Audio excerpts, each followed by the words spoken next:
Breaking news, ব্রাজিলের president Luiz Inacio Lula da Silva star forward নেইমারকে international football থেকে অবসর না নিতে এবং তার সিদ্ধান্ত ফিরিয়ে নিতে অনুরোধ করেছেন।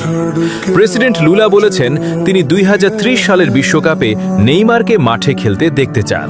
তিনি দৃঢ়ভাবে বিশ্বাস প্রকাশ করে বলেছেন যে ব্রাজিল 2030 সালের বিশ্বকাপ জিতবে এবং নেইমারই ক্যাপ্টেন হিসেবে সেই ট্রফি তুলবে।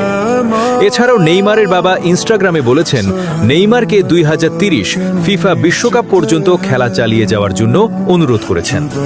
নেইমার সিনিয়র কলন নেইমারের বাবা মা বলেন, একজন বাবা হিসেবে তোমার কাছে আমার একটাই চাওয়া, তুমি যেন তোমার মতো করে সামনের সময়টুকু ফুটবল খেলা চালিয়ে যাও। সেপ্টেম্বরে অস্ট্রেলিয়ার বিপক্ষে ব্রাজিলের প্রীতি ম্যাচ অনুষ্ঠিত হবার জন্য আলোচনা চলছে। আশা করা যাচ্ছে নেইমার প্রীতি ম্যাচগুলো খেলবেন। ভক্ত হিসাবে চাওয়া, তুমি আরেকবার ফিরে এসো প্রিয় নেইমার।